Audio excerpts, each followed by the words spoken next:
রাষ্ট্রপতি পদে কংগ্রেস প্রার্থী হিসেবে বারবার বিভিন্ন মহল থেকে উঠে আসছে প্রণব মুখোপাধ্যায়ের নাম। রাজনৈতিক মহলে জোর জল্পনা প্রার্থী হওয়ার দৌড়ে অনেকটাই এগিয়ে আছেন জঙ্গিপুরের সাংসদ। যদিও রাষ্ট্রপতি পদে প্রণবের নামে মমতা বন্দ্যোপাধ্যায়ের বিশেষ সমর্থন নেই বলেই রাজনৈতিক মহলে খবর।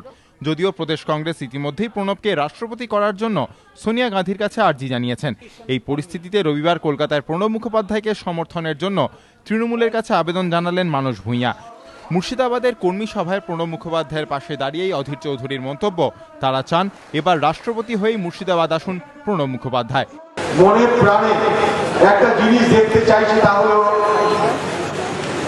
আমাদের প্রিয় সাংসদ অর্থমন্ত্রী প্রণব মুখার্জি মহাশয় ভারতবর্ষের রাষ্ট্রপতি পদে আসীন হন। ভারতবর্ষের সর্বোচ্চ পদে তিনি আসীন হচ্ছেন, এই দৃশ্য দেখার জন্য আমরা উন্মুখ হয়ে আছি।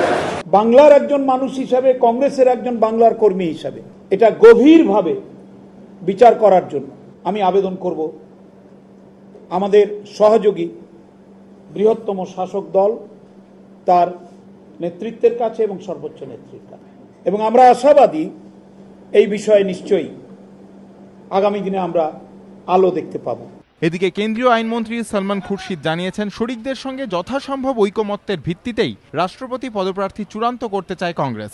President of India must be a person who carries the conviction and support of as many political parties as possible, and we hope to present such a candidate to the country.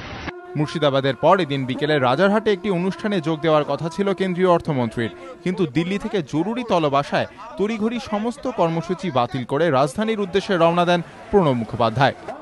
ABP Ananda.